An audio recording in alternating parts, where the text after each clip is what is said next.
मेरी सीख नहीं है अभी, हम तो कहने वाले हैं तुम्हारी।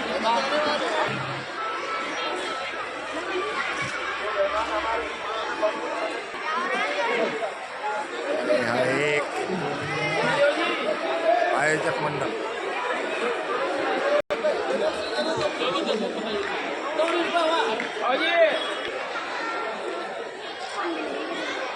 हमारे सिंह साहब को।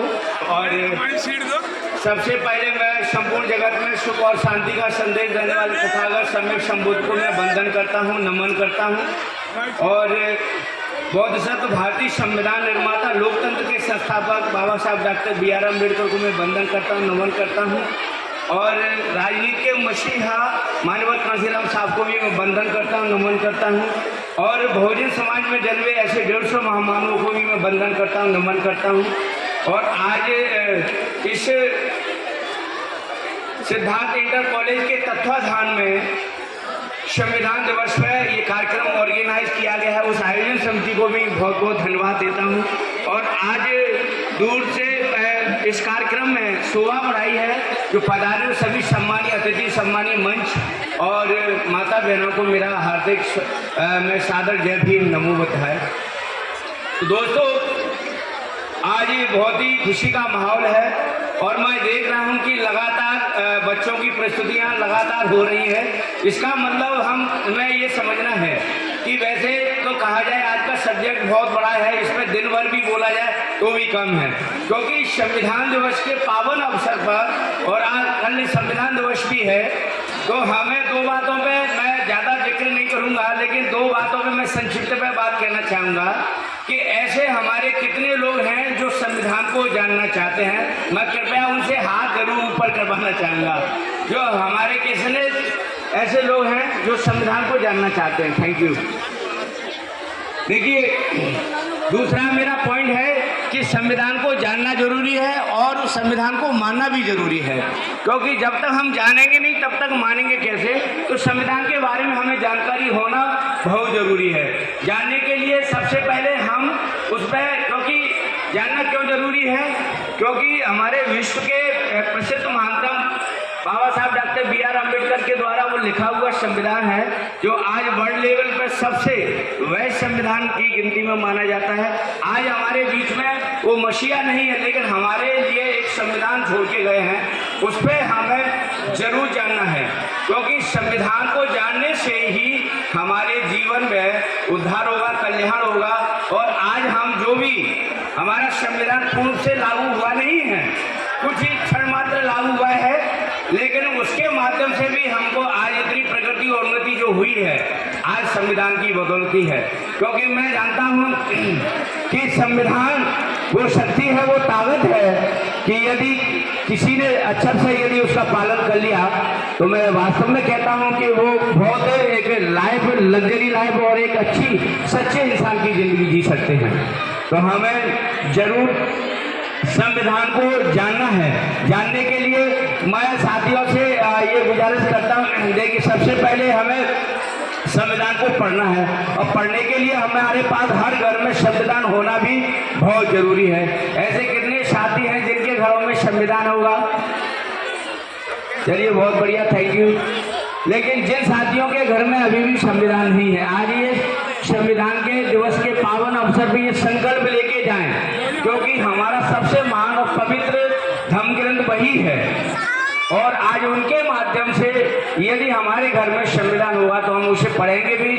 उसमें जो हक अधिकार, जो हमको सच्चे इंसान की जीवन जीने की कला जो दी गई है, वो हम उसे तभी हम समझ पाएंगे। क्योंकि जब तक कोई ग्रंथ हमारे घर में नहीं होगा तब तक हम नहीं पढ़ पाएंगे, हमारे बच्चे भी नहीं पढ़ पाएंगे। इसलिए संविधान का होना बहुत जरूरी है और उसका वाचन भी करना जरूरी है, उसे समझना है, क्योंकि उसमें हमारे क्या हक अधिकार दिए, क्या कर्तव्य दिए हैं, इसको जानना हमारा बहुत जरूरी है। क्योंकि उसमें आर्टिकल तो बहुत सारे हैं और यदि उसकी समीक्षा या उसकी व्याख्या की जाए तो मैं समझता हूँ उसके लिए, क्योंकि जब बाबा साहब को भी 2 वर्ष और 11-18 दिन बनाने, उसके रचना करने में लग गए, तो मैं समझता हूँ कि उसको एक दिन में नहीं मापा जा सकता। इसलिए मेरा आप सभी से यही गुजारिश है इस संविधान दिवस के पावन अवसर पर कि आपके हर घर में आइए संकल्प लेके जाए। अभी हमारी कुछ बहनों ने संकल्प भी दिलवाया था, उद्देश्य का प्रेमबल को भी आपको समक्ष भाषण किया गया था, क्योंकि संविधान ही वो शक्ति है, वो पावर है जो हमको सामाजिक रूप में, आर्थिक रूप में, राजनीतिक रूप में समानता का अधिकार देता है। बाकी जब संविधान को आज लागू हुए 73 वर्ष हो गए हैं, जबकि पूर्व से यदि लागू हो जाता तो आज हमारे देश में बहुत बड़ा बदलाव होता। लेकिन कुछ मुट्ठी भर लोग, कुछ चालाक लोग हैं जिनको आज भी संविधान अच्छा महसूस नहीं होता है, जबकि वर्ल्ड लेवल में, विश्व लेवल पे हमारे संविधान की एक पहचान बनी हुई है, क्योंकि हमारे महानतम महापुरुष के द्वारा वो रचना की गई है। इसलिए हमें संविधान का सबसे ज़्यादा हमारे लिए पवित्र और महान ग्रंथ है, उसको हमें समझना है। साथियों, कहने के लिए बहुत सारी बात है, लेकिन चूंकि हमारे सिंह साहब ने और हमारे आदरणीय सम्मानित सर के द्वारा शेर सिंह सर जी ने भी ऐसा चाह, तो मैंने 2 शब्द रखा है। किसी दिन फिर कभी अलग से समय लेकर के फिर इस पर चर्चा करेंगे, तो उसके लिए थोड़ा समय चाहिए, क्योंकि कम समय में वो सारी चीज़ें नहीं हो सकती हैं। तो आज शॉर्ट में ही मैंने बस यही कहा है आप सभी से, ये संकल्प जरूर लेके जाएं, जिनके घर में संविधान नहीं है वो अवश्य संविधान रखें और उसको पढ़ें और उसके कर्तव्य और नियम को जरूर समझें और अपने जीवन में अमल में मिलाएं, तभी सार्थक होगा, तभी हम बाबा साहब के सच्चे अनुयायी कहलाने योग्य होंगे। नहीं तो फिर हम कथनी और करनी में हमारा फर्क होगा, तो हम सच्चे इंसान के जीवन में नहीं होंगे। उस महान पुरुष के द्वारा कितना संघर्ष किया गया था उस समय, जबकि आज 74 वर्ष के बाद भी बाबा साहब के बराबरी में कोई आज पढ़ने लिखने वाला और उतना संघर्षशील व्यक्ति नहीं है। तो हमें जरूर वहाँ से प्रेरणा लेना है, उस महापुरुष से हमारे आइडियल हैं, हमारे रोल मॉडल हैं, इससे बढ़कर के हमारे लिए और कोई नहीं हो सकते। हमारे सच्चे, चाहे तो भगवान का दर्जा दे दी, चाहे देवता का दर्जा, चाहे महापुरुष का दे दिए, लेकिन हमारे लिए जो कुछ भी है वो सब हमारे बाबा साहब डॉक्टर B.R. अम्बेडकर हैं। उनकी वजह से आज हमको मंच में बोलने का मौका मिल रहा है, आज हमारी बेटियां प्रस्तुतियां दे रही हैं, जो भी हो रहा है आज उन्हीं की वजह से हो रहा है। इसलिए संविधान को जब हम जानेंगे, मानेंगे, तब हम उसकी सुरक्षा कर पाएंगे, क्योंकि बाबा साहब हमको ये विरासत में छोड़ के गए हैं, इसकी रक्षा करना हमारा परम कर्तव्य है। Thank you. साथ ही आप सभी ने मेरे शब्द को सुना, इसके लिए बहुत बहुत धन्यवाद। समझ, थैंक यू। याद आ रही है, हे बाबा तेरी याद आ रही है, अरे भारत देश हमारे की तुम्हें जनता बुला रही है, याद आ रही है, हो बाबा तेरी याद आ रही है,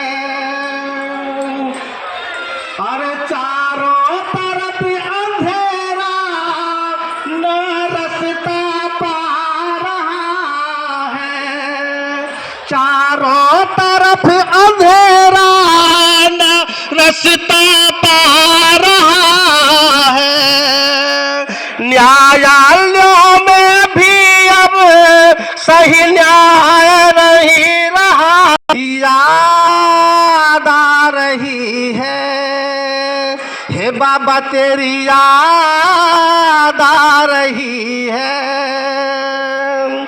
अरे दलितों पे दामन के जितनी है, हो बाबा तेरी याद आ रही है, अरे भारत देश हमारे की तुम्हें जनता बुला रही है,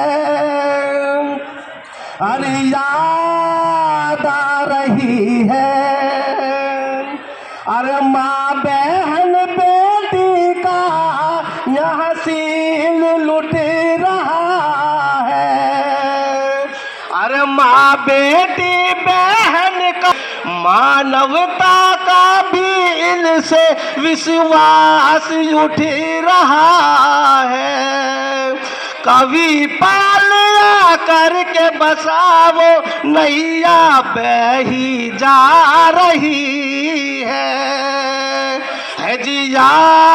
इनका मन बोलता है और बहुत अच्छा ये वो रखते हैं। अब मैं बाबूलाल जी से निवेदन करूंगा कि 2 मिनट में बाबूलाल जी भी, इनको भी संविधान जरूर पढ़ाना है हमें, तो इसलिए ये जरूर बाबूलाल जी के जरूर सुना जाना चाहिए बाबूलाल जी को। सर्वप्रथम सभी को नमो बुद्धाय, जय भीम। सब मित्रों, बाबा साहब डॉक्टर अम्बेडकर के बारे में जितना भी बोला जाए कम है।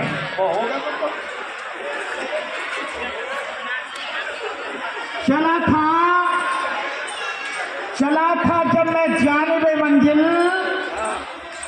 लगा था मैं अकेला हूँ, मगर मुड़ के देखा तो पीछे मेरे जमाना था। वाह वाह वाह, बहुत अच्छा भाई, तालियां बजा रहे हैं भाई, वाह, जमाना पूरा आगे भी है, आगे बैठे हैं तुमने बाबा साहब के बारे में कदरदान बैठे हैं।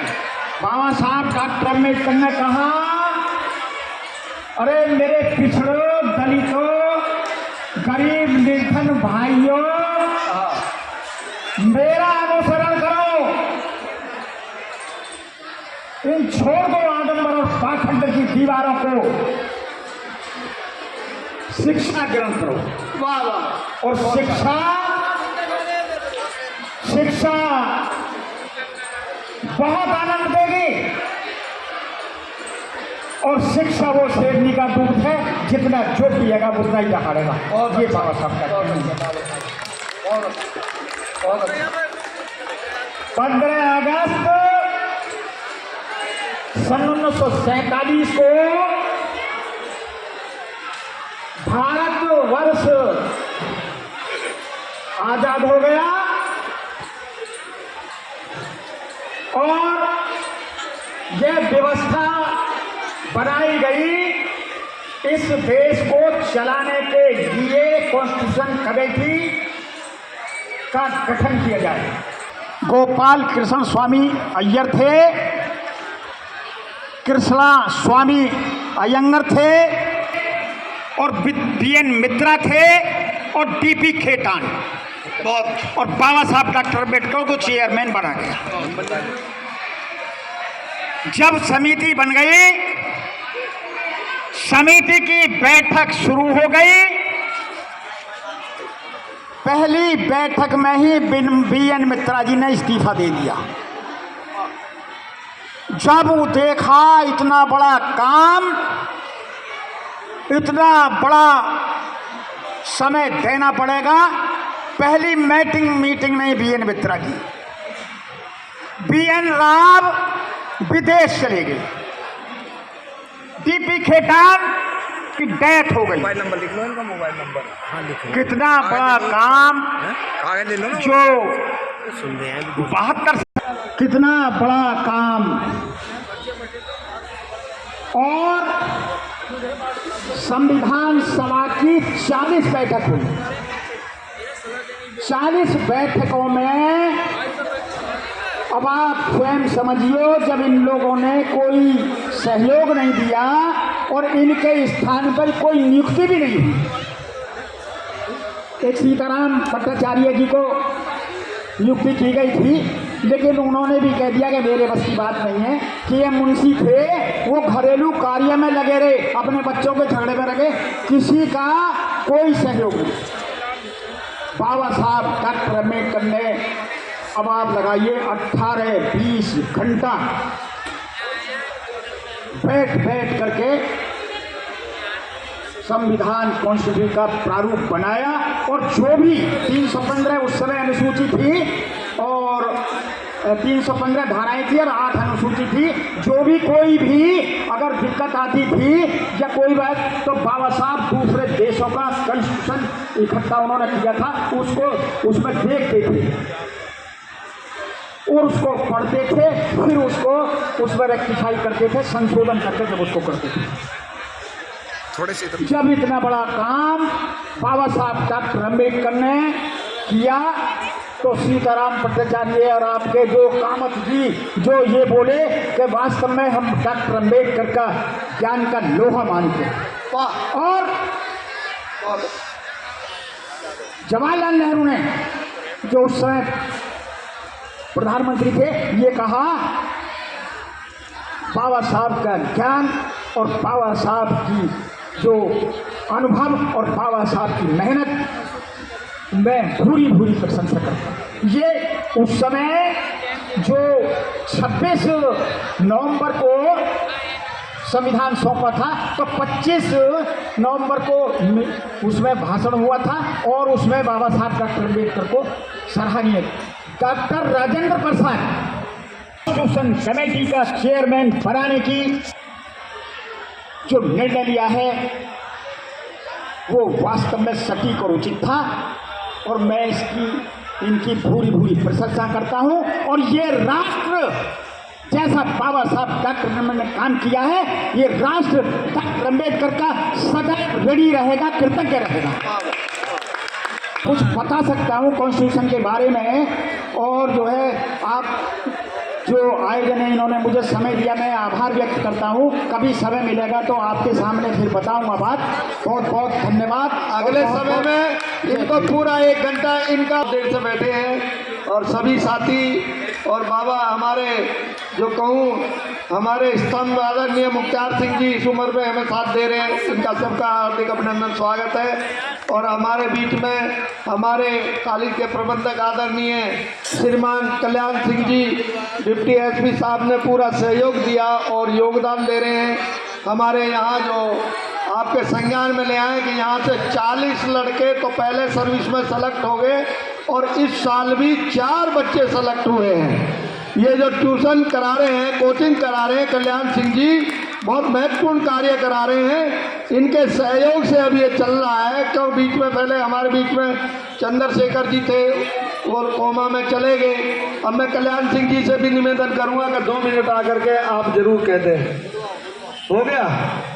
चलो कल्याण सिंह जी वो कह रहे कि अगली बार में। हेलो, आदरणीय सभी को जय भीम।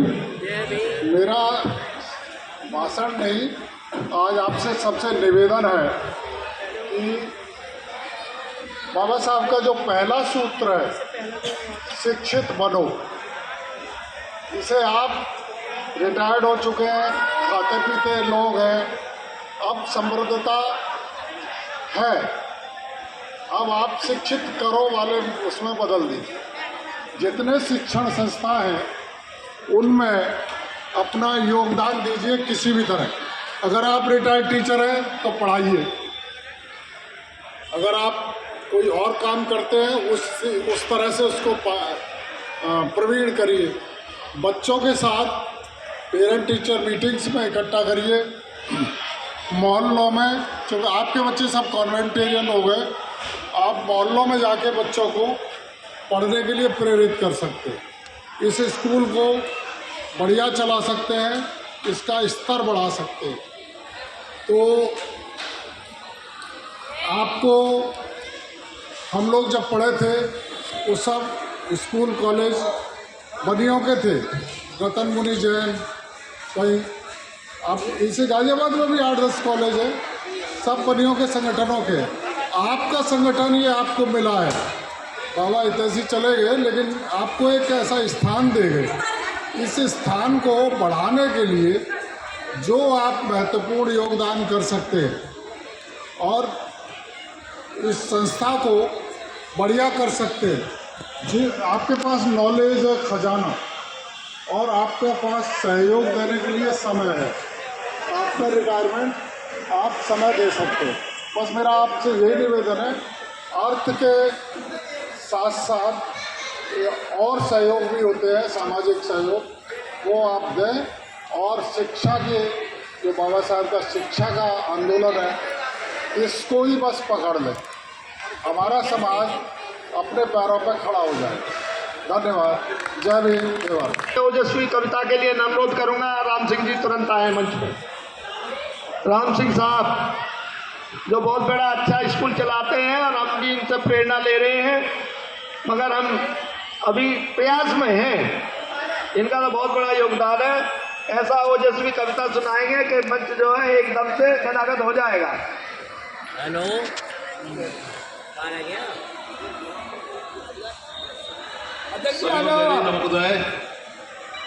सभी को जय भीम नमो बुद्धाय। जय भीम नमो